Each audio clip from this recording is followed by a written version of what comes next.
السلام علیکم پیارے ساتھیوں۔ ایک ایسی لڑکی کی سچ بیانی ہے یہ، جو آزادی سے زندگی جینا چاہتی تھی، پر کیسے اس نے تمام رشتوں کو کھو دیا۔ پھر کون سا رشتہ اس کے پاس بچا؟ آئیے مل کر یہ سچ بیانی سنتے ہیں۔ اس سے پہلے ہمارے چینل سیدہ وائس کو سبسکرائب کریں اور بیل کو پریس کریں۔ میں نے پڑھا ہے کبھی کبھی انسان اپنے اندر کے دکھوں کو اٹھائے جب تھک جاتا ہے تو اس وقت اس کا چہرہ ان اذیتوں کا آئینہ بن جاتا ہے جو اس نے اپنے اندر چھپائے ہوتی ہیں۔ تمہارا دکھ، درد، تنہائی، سب کچھ تمہارے چہرے پر درج ہے۔ یہ بات کہتے ہوئے شاہ زیب نے ایک نظر اسے دیکھا، مگر وہ ایسے بیٹھی تھی جیسے کچھ بھی سن نہیں رہی ہو۔ شاہ زیب ٹھنڈی سانس بھر کر رہ گیا، پھر نرمی سے بولا، تمہارے دل میں جو کچھ ہے مجھ سے شیئر کرو۔ میں تمہیں اس طرح گھٹ گھٹ کر جیتے ہوئے نہیں دیکھ سکتا، پلیز کچھ تو کہو۔ شاہ زیب کی بات پر وہ صرف اتنا بولی، شاہ زیب، کسی نے کہا ہے کہ کچھ سوالوں کے جواب نہ دینے میں ہی عافیت ہوتی ہے، انسان اور رشتوں کا بھرم رہ جاتا ہے۔ میرے پاس تمہارے سوا کوئی رشتہ نہیں اور میں یہ رشتہ کھونا نہیں چاہتی۔ آخری بات وہ صرف سوچ کر ہی رہ گئی، کہہ نہیں سکتی تھی۔ تبھی جہانگیر بھاگتا ہوا اس کے پاس آیا اور اس کے گلے میں لاٹ سے بازو ڈال کر کہنے لگا، ماما مجھے بھوک لگی ہے۔ وہ مسکرا دی۔ وہ اپنی کوئی نہ کوئی فرمائش اسی طرح لاٹ سے کرتا تھا کہ وہ انکار نہیں کر سکتی تھی۔ تبھی شاہ زیب اٹھتے ہوئے بولا، چلو میں چلتا ہوں، ایک بات یاد رکھنا، میں تمہارا منتظر ہوں، اللہ حافظ۔ شاہ زیب شکست خوردہ قدموں سے پلٹ گیا، جبکہ اس کی آنکھوں میں آنسو بھر آئے۔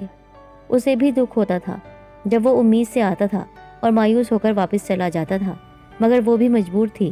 لیکن نہیں، وہ مجبور نہیں تھی، خود غرض تھی۔ وہ اسے کھونا نہیں چاہتی تھی۔ اس کے پاس تھا ہی کیا، بس وہ اور اس کا مخلص رشتہ۔ ویسے بھی رشتے اپنوں سے نہیں احساس سے بنتے ہیں۔ ان دونوں میں بھی احساس تھا، اپنائیت تھی۔ وہ دھیرے سے اٹھی اور جہانگیر کا ہاتھ پکڑ کے کچن میں آ گئی۔ سارا گھر سناٹے میں ڈوبا ہوا تھا۔ اسے لان میں دیکھا، تیز تیز ہوا چلنے کی وجہ سے پھول جھوم رہے تھے۔ گلاب کا پھول چنبیلی کے پھول سے جھوم جھوم کر سرگوشیاں کر رہا تھا۔ بہت پرانی یاد باہیں کھولے اس کے سامنے آ گئی۔ اس نے نظریں چرانی چاہی، مگر اسے ایسا لگا جیسے یاد کہہ رہی ہو، دعا تم مجھ سے نظریں نہیں چرا سکتی، میں تو تمہاری ساتھی ہوں، بھلا تم مجھ سے بچ سکتی ہو۔ دعا نے روتے ہوئے آنکھیں بند کر لی اور وہیں پر بیٹھتی چلی گئی اور بہت سی یادیں اس پر اپنا گھیرا تنگ کرتی چلی گئی۔ وہ جیسے ہی گھر میں داخل ہوئی، سامنے ابو کو بیٹھے پایا۔ بغیر ڈرے وہ اعتماد سے آگے بڑھی کہ فیاض احمد کی آواز نے اس کے قدم جکڑ لیے۔ کہاں تھی تم؟ جوان لڑکیوں کو یوں رات گئے تک باہر نہیں رہنا چاہیے۔ دوستوں کے ساتھ پارٹی میں گئی تھی۔ میں کوئی بچی نہیں ہوں، مجھے اپنے اچھے برے کا پتہ ہے۔ فیاض احمد اب کی بار دھاڑے تھے، اس لیے تو ہم کہتے ہیں کہ بچی نہیں ہو، احتیاط کیا کرو۔ تمہاری دوسری بہنیں بھی ہیں، وہ بھی کیا رات بھر باہر گھومتی رہتی ہیں؟ فیاض احمد کی آواز پر باقی گھر والے بھی اپنے اپنے کمروں سے باہر آ گئے تھے، جبکہ خوشی اور روشنی فیاض احمد کے غصے سے تھر تھر کانپ رہی تھی۔ تبھی معاملے کی نزاکت کو سمجھتے ہوئے شگفتہ نے ان تینوں کو وہاں سے جانے کا اشارہ کیا، پھر نرمی سے بولی، فیاض صاحب لڑکیوں پر سختی نہیں کرتے، آپ جانتے تو ہیں آج کل کے بچے کتنے جذباتی ہیں، ذرا ذرا سی بات پر گھر چھوڑ دیتے ہیں۔ بیوی کی بات پر فیاض نڈھال سے صوفے پر گر پڑے، اپنا سر اپنے ہاتھوں میں تھام کر بے بسی سے بولے، تم جانتی ہو شگفتہ آج کل کا زمانہ کیسا ہے، نہ جانے کتنے درندے گلیوں میں گھات لگائے بیٹھے ہیں۔ میں بس اپنی بیٹیوں کو ان درندوں سے، ان شیطانوں سے بچانا چاہتا ہوں۔ فیاض کی بات پر شگفتہ بس اپنے شوہر کو دیکھتے رہ گئی۔ اولاد کی فکر انسان کو کتنا کمزور کر دیتی ہے، وقت سے پہلے بوڑھا کر دیتی ہے۔ کمرے میں آ کر اس نے غصے سے اپنا بیگ پھینکا اور صوفے پر بیٹھ گئی۔ غصہ کرنے کی وجہ سے اس کا چہرہ غصے کی شدت سے سرخ ہو رہا تھا۔ خوشی اور روشنی کمرے میں داخل ہوئیں۔ روشنی کمگو اور سادہ سی لڑکی تھی، اپنے آپ میں مگن رہنے والی۔ وہ آتے ہی پھر سے پڑھنے بیٹھ گئی، جبکہ خوشی نرمی سے دعا سے بولی، دعا جو تم کر رہی ہو وہ ٹھیک نہیں ہے، کیوں امی ابو کو پریشان کرتی ہو؟ وہ ٹھیک تو کہتے ہیں، تمہیں احتیاط کرنی چاہیے۔ ویسے بھی میں انہیں پریشان نہیں کرتی، میں صرف آزادی سے جینا چاہتی ہوں۔ تم دونوں کی طرح گھٹ گھٹ کر اس گھر کی چار دیواری میں نہیں رہ سکتی۔ میرے بھی کچھ خواب ہیں، ارمان ہیں، خواہشات ہیں، میں ان کے لیے کیوں تم دونوں کی طرح اپنے ارمانوں کا گلا گھونٹ دوں؟ میں نہیں کر سکتی ایسا۔ میں یہ قید بھری زندگی نہیں گزار سکتی جہاں ہر کام پوچھ کر کرنا پڑے۔ کسی سے ملنے جاؤ تو پوچھ کر جاؤ، مجھ سے نہیں ہوتا یہ سب۔ میں اپنی مرضی کی زندگی جینا چاہتی ہوں، جہاں کوئی روک ٹوک نہ ہو، جہاں جو میرا دل کرے میں کروں۔ کیا یہ غلط ہے؟ اپنی مرضی کی زندگی گزاروں۔ خوشی کی بات کاٹ کر دعا بولتی چلی گئی، جبکہ باہر کھڑی شگفتہ چپ سی بت بنی کھڑی رہ گئی۔ شگفتہ بیگم ہارے ہوئے قدموں کے ساتھ واپس پلٹ گئی، جبکہ خوشی دعا کو مایوسی سے دیکھ رہی تھی۔ افسوس ہو رہا تھا اپنی بہن کی سوچ پر۔ آپ کو یہ گھر، یہ چار دیواری قید لگتی ہے؟ پاپا امی کا پیار، ان کا خیال رکھنا برا لگتا ہے؟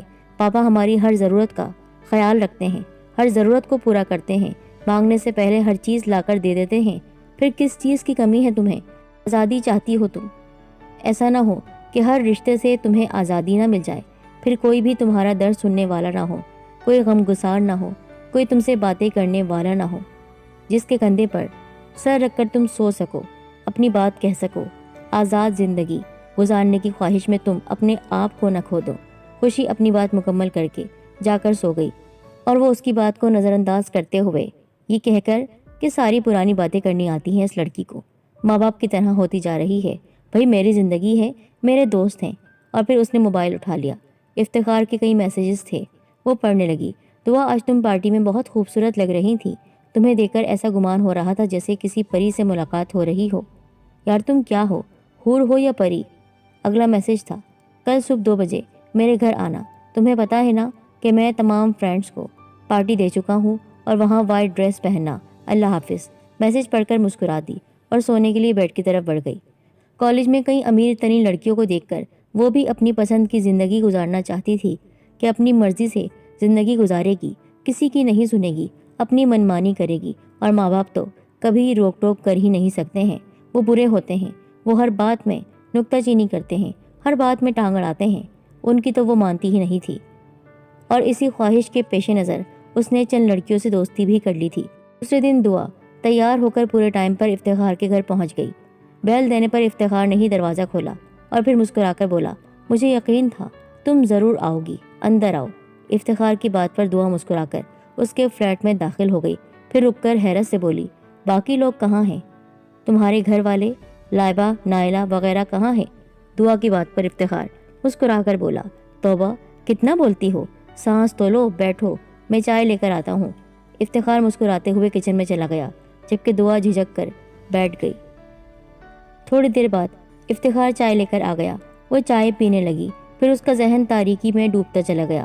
ایک دم اسے چکر آنے لگے اور وہ وہیں پر بے ہوش ہو گئی۔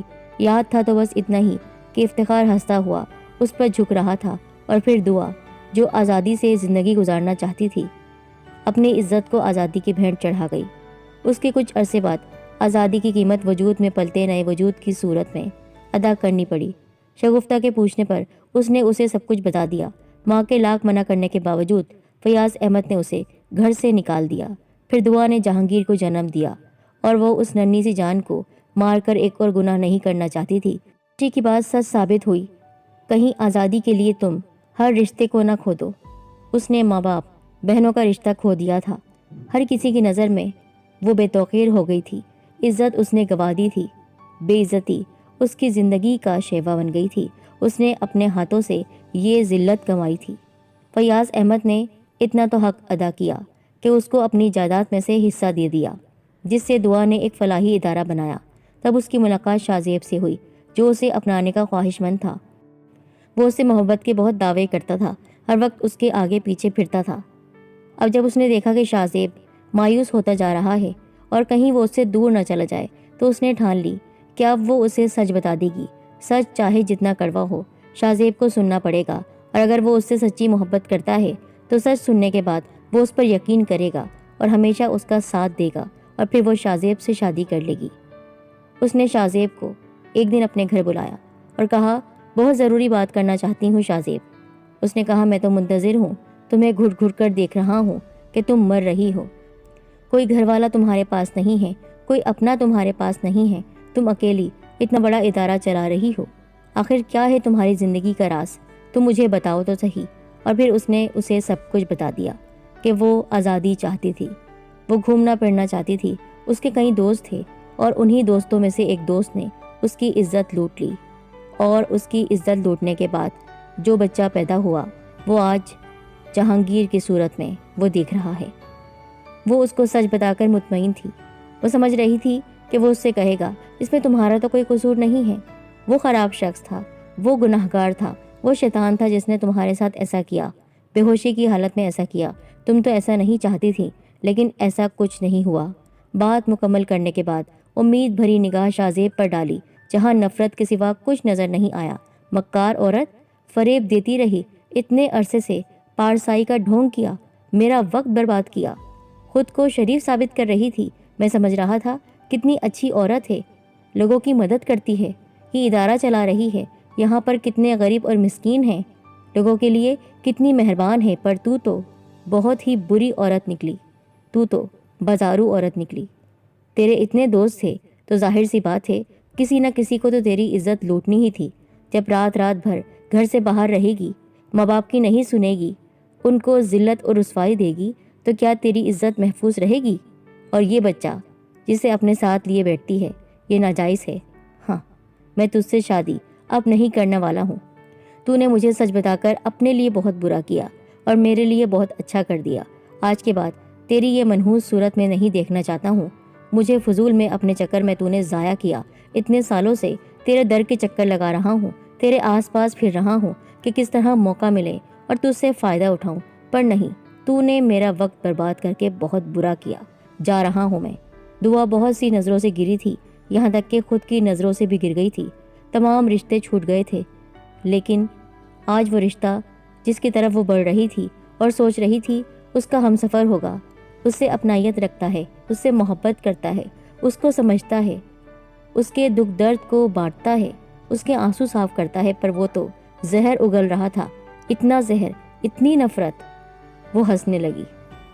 وہ اس کو جاتا ہوا دیکھ رہی تھی مایوسی سے کہ اب اس کی زندگی میں کوئی نہیں آئے گا۔ اس نے اپنے ہاتھوں سے تمام رشتے کھو دیے تھے، کچھ تو اس نے جذباتی کیفیت میں کھوئے تھے، کچھ تو اس نے اپنی بے وقوفی میں کھوئے تھے، اور کچھ اس نے سچائی کہہ کر کھوئے تھے۔ وہ اپنی سوچوں میں مگن تھی۔ جب جہانگیر اس کے پاس آ کر بولا تو دعا نے ایک نظر اسے دیکھا، پھر آنسو پوچھ کر مسکرا دی۔ اس نے سوچ لیا کہ تمام رشتے چھوٹ چکے ہیں، بس اب میرا بیٹا بچا ہے، اس کا رشتہ مجھ سے نہ چھوٹے۔ وہ صرف اب جہانگیر کے لیے جینا چاہتی تھی، اولاد کی نظر میں سرخرو بن کے۔ وہ نہیں چاہتی تھی کہ جہانگیر کو اس کا سچ پتہ چلے۔ وہ نہیں بتائے گی، کبھی جہانگیر کو سچ نہیں بتائے گی کہ وہ اس کی ناجائز اولاد ہے اور اس کو کس طرح اس دنیا میں لایا گیا ہے۔ وہ نہیں کھونا چاہتی تھی وہ رشتہ، ماں اور بیٹے کا رشتہ۔ تمام رشتے کھو چکی تھی، پر اب یہ اہم رشتہ وہ ہرگز نہیں کھونا چاہتی تھی۔ اس نے اسے گلے سے لگا لیا۔